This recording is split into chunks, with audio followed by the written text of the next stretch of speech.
بسم الله الرحمن الرحیم. د خیبر ترجمان ټلویزیون درنو مینوالو کتونکو السلام علیکم.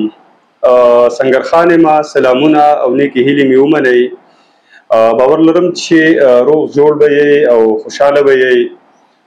ګرانو کتونکو نننۍ خپرونه کې د سره د قومي وطن پارټۍ صوبایي صدر او فارمر اریګیشن منسټر او فارمر ایم پی ای سکندر خان شیرپوس صاحب مخامخ کومه. سکندر خان صاحب خپل پروګرام کې تستړي مشو په خیر علي ویم. تاسو ډېر مننه جی. ګرانو کتونکو نن به مونږه د سکندر صاحب نه په مختلفو حالاتو باندې تپوسونه کوو چې د هغوی دغه پارټي ولې د ناکاموي سره مخ کیږي. د غیر علاوه هغوی نه به مونږ دا هم تپوس کوو چې زمونږ چې کوم د سیاسي کلچر دی په هغې کې تلخۍ راغلي دي د مشرانو سیاستدانانو خاص طور باندې هغه ریسپیکټ ختم شوی دی. د هغې په وجوهاتو به هم ورسره خبرې کوو. د سټوډنټس پالیټکس سټوډنټس چې کوم یونینز دي هغه د ډېر وخت نه بین دي، په دغې به هم ورسره خبرې کوو چې آیا دغه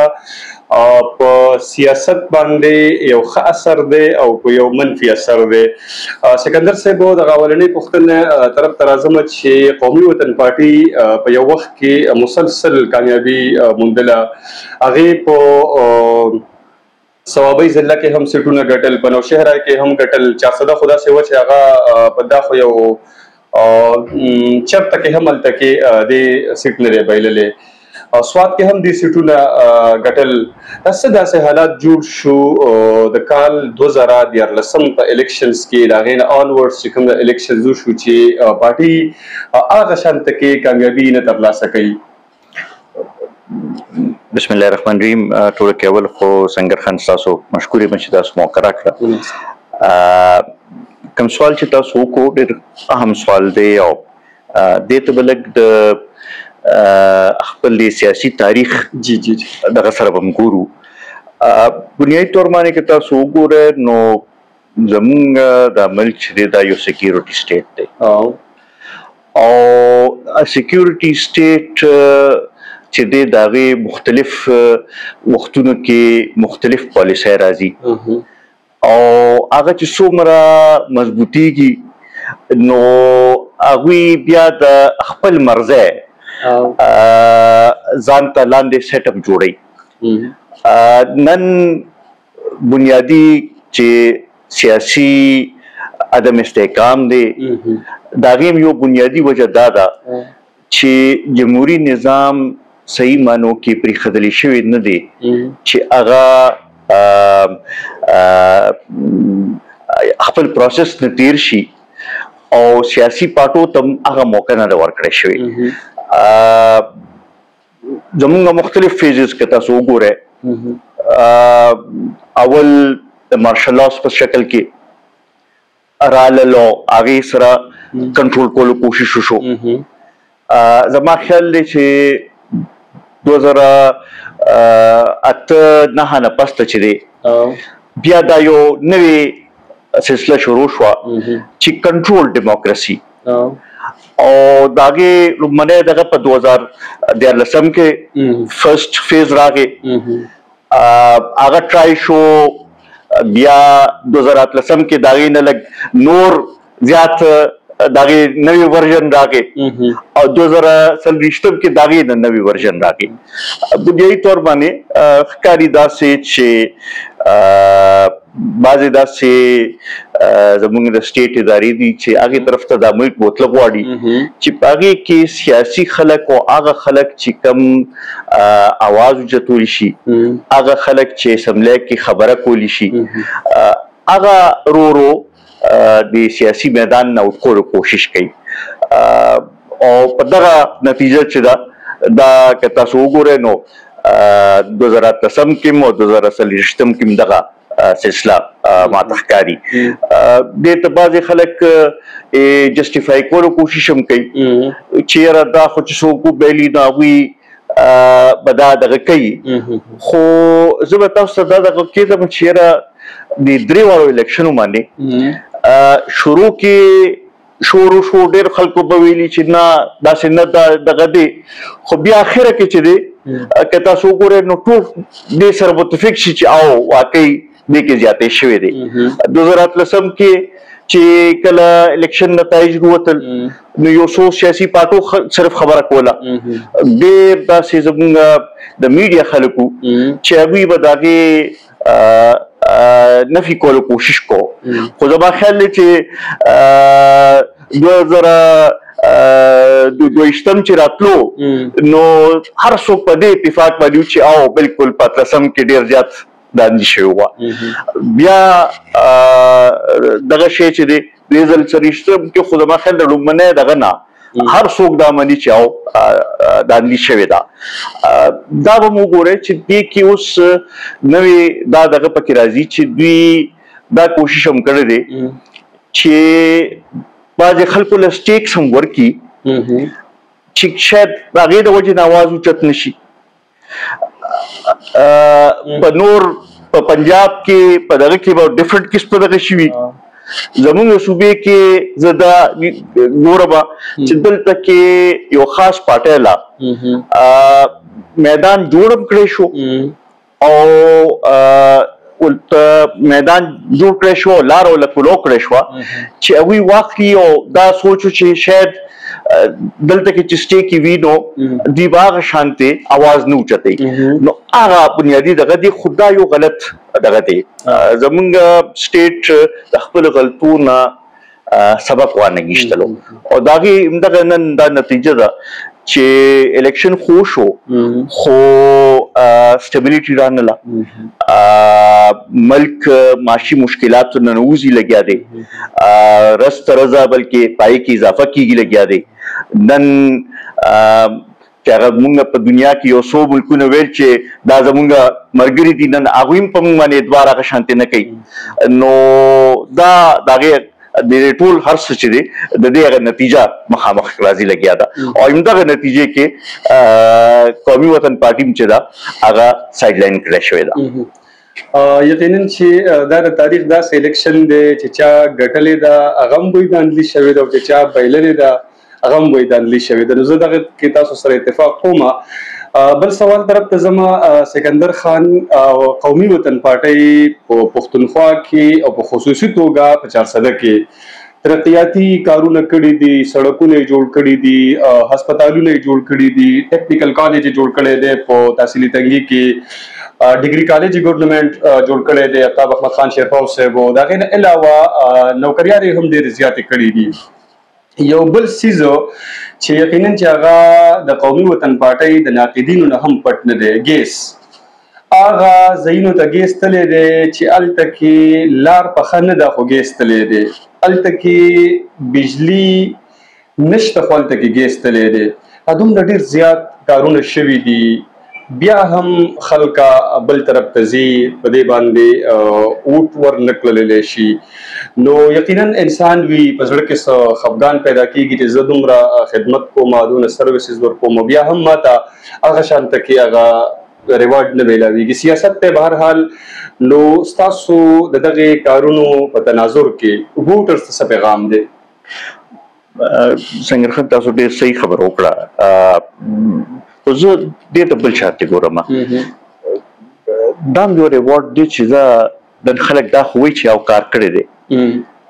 حقیقت دی څه که موږ وګورو نو زموږ د کنټرول ډیموکراسي کې کوم طریقې سره چې سوشل میډیا هم کنټرول کړی شوه او په هغې کې نوې نوې ایشوز چې دي هغه رامخکې کړی شو هغې هم یو رول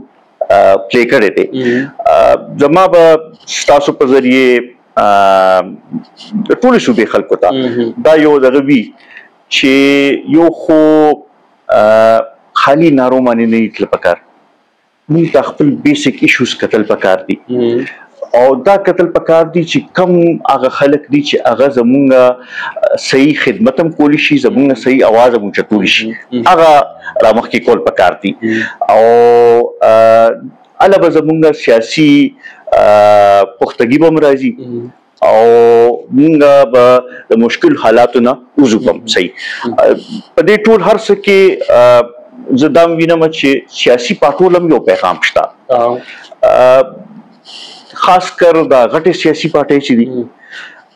هغوی هغه رول نه دی پلی کړی چې کوم رول وته پلی کول پکارو ډېرې داسې پارټۍ دي چې هغوی مختلف منشورونه ورکړل خو بیا په هغې منشورونو باندې هغه عمل نه وي نو د هغې هم یو د حالاتو کې پلی کولو کې یو رول شته نو سیاسي پارټو ته هم اوس هغه دغه نه وتل وي چې کوم ګیم کېږي لګیا دی هغه میری ګو راونډ چې کوم روان دی هغې نه وروتل وي او هغوی ته به هم د لیډرشپ هغه یو ویژن ورکول غواړي او یو رول به پلی کول غواړي دا د دې وخت اوس ضرورت دی زما دا خیال دی چې دا اوس چې کوم مشکلات هم جوړ شوي دي دا کم دی وخت چې ملک کم ځای کې ولاړ دی یو طرف ته سیاسي عدم استحکام دی بل خوا ته معاشي مشکلات دي بیا زمونږ صوبې کې د ترهګرۍ دا کم سلسله چې روانه ده په دې کې یو د نیشنل ډایلاګ ضرورت دی او هغه سیاسي پارټۍ ټولې چې خپل کې کینی او دا کم از کم یو مینیمم گیم پلان چې دی هغه دا جوړ کړي چې یاره ټیک ده په پالیسیز باندې په ایشوز باندې به اختلاف کوو خو دې حد ته به نه ځو چې د یو بل خپې راکاږو بیا دې سره سره دا به هم دغه کول وي چې کوم هغه فیکټرز دي چې د چا سیاست کې کار نشته چې هغه خلکو رول چې دی هغه ختمول غواړي علاوه چې دی د مشکل صورتحال نه مونږ راوځو او بیا به زما خیال دی اصل ترقي به شروع کېږي ستاسو خیال دا دی چې یو نوی چارټر اف ډیموکراسي ساين شي په هغې کې ټول پارټیز وي انکلوډینګ پاکستان تحریک انصاف ځکه چې دا په هغه بل چې کوم چارټر اف ډیموکراسي ساين سیاسي پارټو کې ټول بیا راشي هغه ټول دي کینی سیاسي پارټو په خپلو منځ کې به هم دغه کول غواړي چې دې حد ته به نه ځي چې ذاتي الزامات و دغه ته لاړ شي پالیسیز باندې په ایشوز باندې دی یو بل سره اختلاف سر دغه یو سوال بل پیدا کیږي دا چې موجوده وخت کې پاکستان تحریک انصاف خصوصي توګه عمران خان هغه اوس هم داسې بیانونه راځي چې یاره هغه وایي چې زه د سیاسي خلکو سره ډایلاګ نه کوم ځکه ډایلاګ کوم نو زه به د ملټري اسټابلیشمنت سره کوم ګوره دا ما هغې طرف ته اشاره وکړه او هغه خبره تاسو زما خیال پک کړه دې وخت کې دا غټه سیاسي پارټۍ که پیپلز پارټي ده که پی ایم ایل این دی که پی ټي آی ده هغوی صرف د حکومت کې راتلو لپاره خپل دغه کوي او دې ته نه ګوري چې په دې کې چا سره خبرې کوي چا سره ډیل کوي دغه شي نه به وتل غواړي موږ ته به سیاسي هغه گیم پلان چې دی او رولز چې دي هغه به بیا نه ډیفاین کول غواړي او دې کې به خاص کر زما خیال فرست پوینټ دا پکار دی چې یو خو سیکیورټي سټیټ دا کانسپټ په ختمول غواړي ویلفیر سټیټ طرف ته تله پکار دی دویم دا چې په عین باندې مکمل عمل وشي دریم چې دی هغه دا ضروري دی چې د فیډریشن چلول لپاره چې آی کې د فیډریټینګ یونټ چې دي هغوی له هم هغه شانتي اختیار ورکړی شي او ډیسیژن میکینګ کې د فیډریټینګ یونټس هغه رول چې دی هغه هم راوستل به غواړي دې وخت کې که وګورو نو دا یو ډېر لوی فیلیک دی خاص کر ورکوټي صوبو کې چې یاره زمونږ نه تپوس نه کېږي زمونږ د مسایلو حل نه راوځي او که وګورئ نو دا زمونږ د پوره د سیستم کې لږ یو دغه شته زمونږ فیډرلیزم که تاسو وګورئ نو دا په ټولې دنیا کې یو لحاظ سره لږ شانتي یونیک په دې دی چې یوه صوبه چې ده د 3 صوبو نه زیاته تعداد دی د هغې او د هغې د وجې نه که تاسو هر څوک هلته کې راولی که هغه د ورکوټي صوبې نه وي که هغه د لویې صوبې نه وي د هغوی ټول توجه چې ده هغه د پنجاب طرف ته وي ځکه چې د پنجاب د 2 ډیویژنو ایم این ایز چې دي هغه د دلته کې د پوره صوبې د تعداد برابر دي نو په دغې حوالې سره به هم لږ ریفارم ضرورت وي الیکټرل ریفارمز هم ضرورت پکار دی دا پرون چې کوم ډیسیژن راغی د سپریم کورټ دغه دې کې پای باندې تنقید هم کیدی شي څه پوینټس هم پکې شته خو دا یو خبره چې کوم الیکشن کمیشن باره کې خبرې شوې دي نو دې طرف ته به توجه ورکول غواړي واقعي ده چې الیکشن کمیشن د 1300 کالو نه هغه اوس د اسټابلیشمنټ یو ټول جوړ شوی دی او دغه شی به لږ بدلول غواړي دې وخت کې که وګورئ دا ډېر یونیک هغه لحاظ سره هم دغه سچویشن دی مخکې به جوډیشري او اسټابلیشمنټ په یو ځای او د پارلیمنټ او سیاسي قوتونو مقابله به یې کوله اوس دې ځله جوډیشري او دوی یو بل ته مخامخ شوي دي او پارلیمنټ پکې ډېر افسوس سره وایم چې د ربر سټمپ رول پلی کوي لګیا ده نو دا څیزونه چې دي دا آیډنټیفای کولو ضرورت دی او زما خیال دی چې دې باندې یو نوې چارټر اف ډیموکراسي پکار دی او همداسې ده بل سوال طرف ته ځم خو چې کله یو پارلیمنټ د دغه غیر جمهوري طاقتونو په حمایت سره راشي نو ظاهره خبره ده چې هغه به د رابرټ سټمپ کار کوي او هغوی ته نو نشي کولی ځکه چې راغلي هم د هغوی په حمایت سره وي سر بل دا ده چې په تنګي کې چې کله د تنګي د تحصیل چې کوم دغه د چیرمنشپ الیکشن کېدو نو قومي وطن پارټۍ امیدوار په هغې ابراهیم مومن په هغې کې ډېره خاطرخواه کارکردګي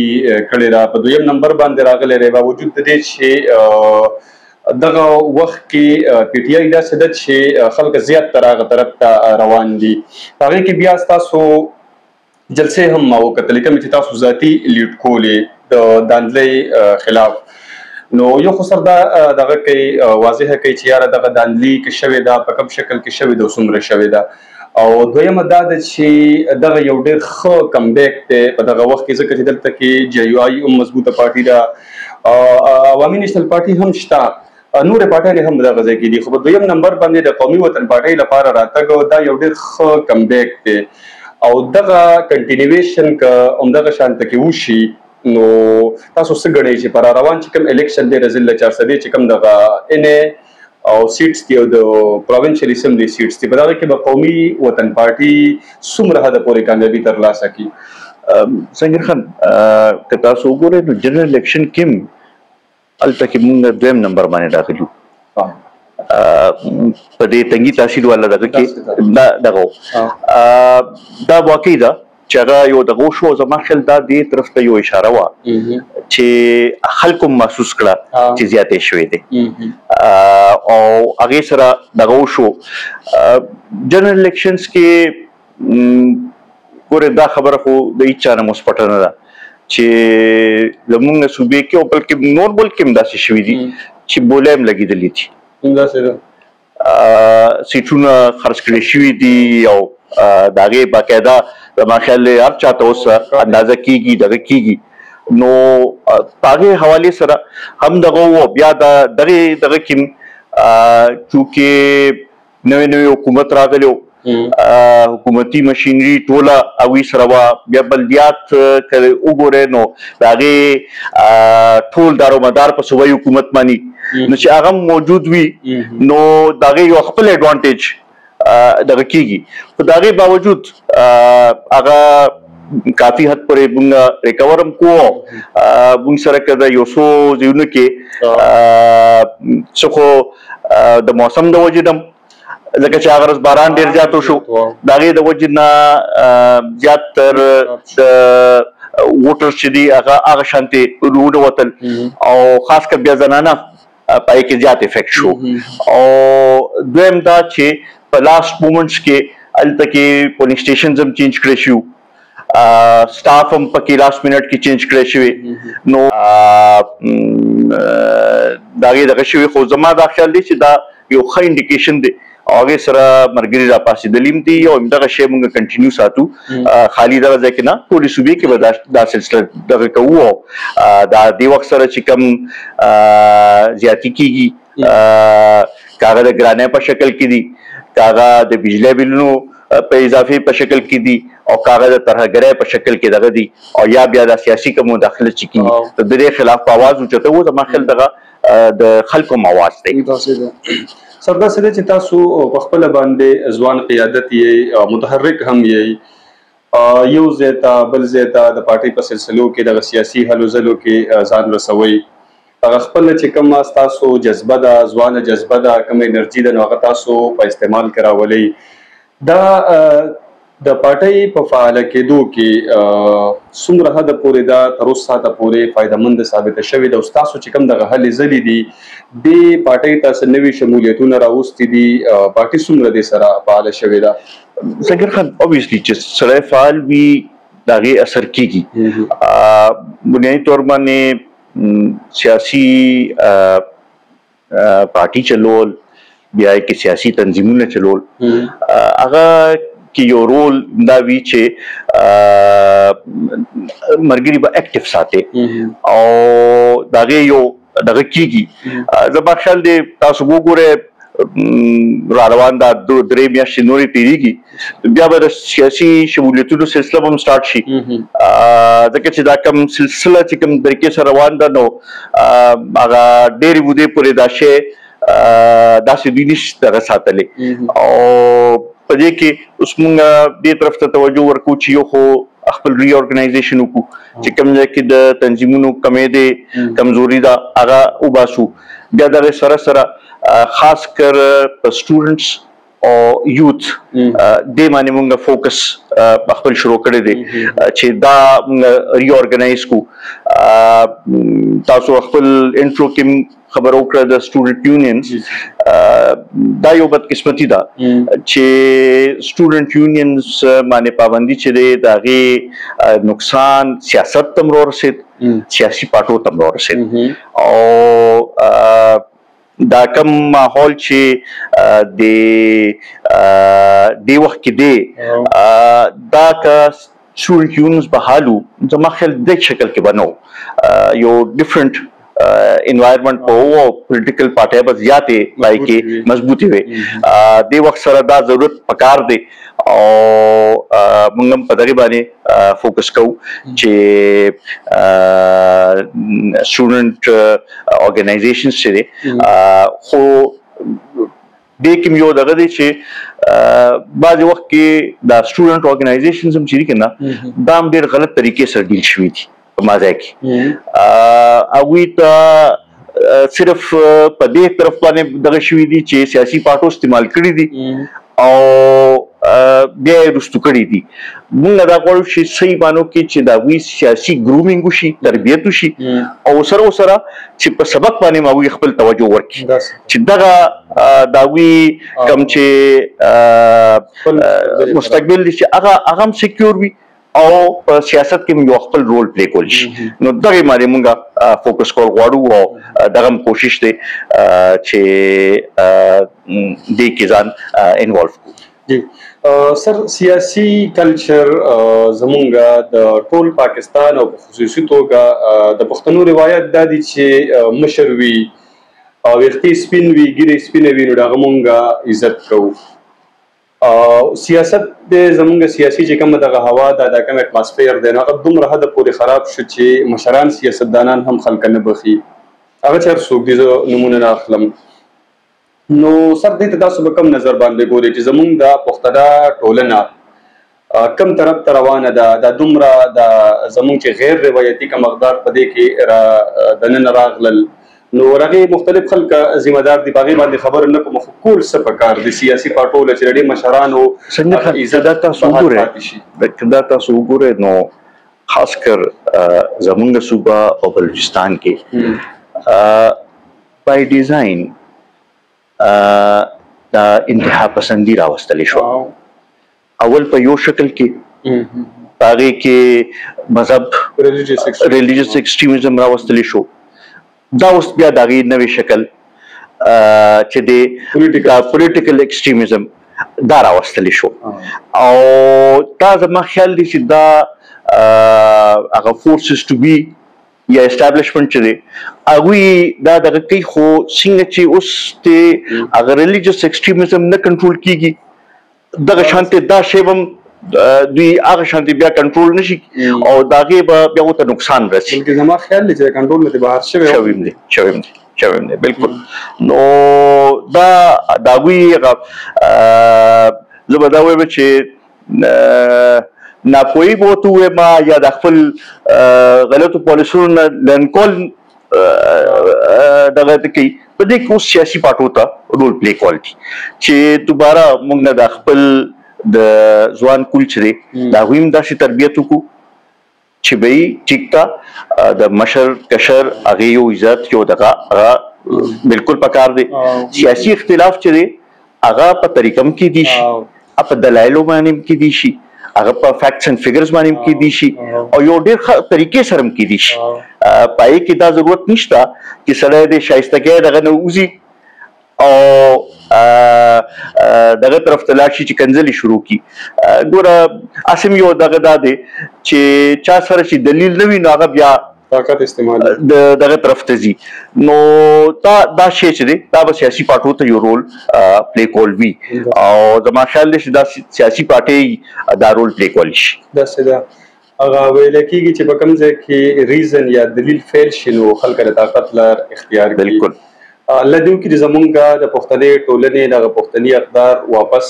بحال شي، د مشرانو د عزت په ځای باندې وساتلی شي او سیاست یا سیاسي اختلافات صرف د سیاست په میدان پورې ساتل پکار دي. د چا په ذات باندې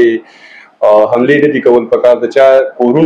کورونو زنانه سیاستدانان هغه نه دي ټارګټ کول پکار. سر اخري سوال کوم ستاسو د ذات پورې محدوده دی خو ډېر کتونکي زما شانته کې زما چې کله هم تاسو سره لیدل کتل نو چې زما ستاسو باره کې یو ډیفرنٹ پرسپشن او داسې د ډېرو خلکو دی. خلک خیال دا کوي چې سکندر خان یو ډېر داسې ایګویسټک او یو متکبرانه ټایپ انسان دی. خو چې کله ما ذاتي طور تاسو ولیدلی نو لکه ډېر زیات ډفرنټ ما تاسو محسوسه کړلی، ډېر زیات همبل او ایون چې لکه تاسو کله زه راځم نو هغه ځای نه ما ریسیو کوي، بیا چې وځم هم نو هغه ځای پر راسره لاړ شئ نو اټ شوز یور همبلنس. نو سر دا کنټراسټ ولې دی؟ سیاسي پروپاګنډا ده یا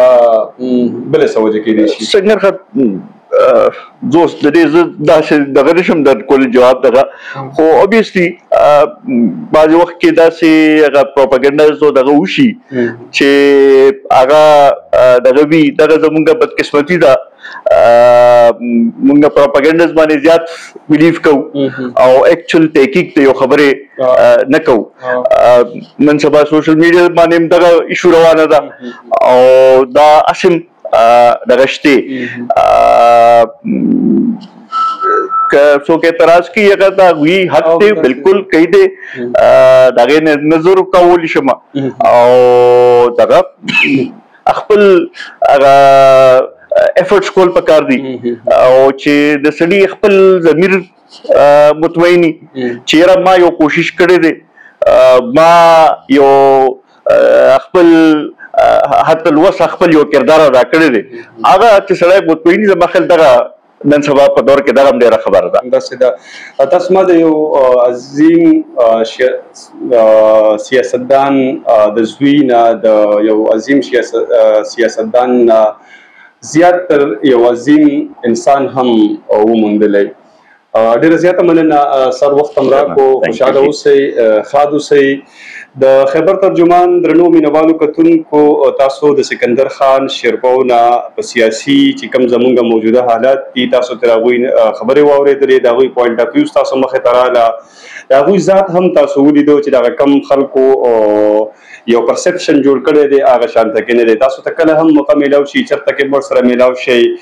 نو هغه یو ډېر زیات همبل انسان دی. خوشحاله اوسئ. په بله خپرونه کې به لیدل کتل کېږي، تر هغه وخته پورې په لوی الله سپارم. خوشحاله اوسئ.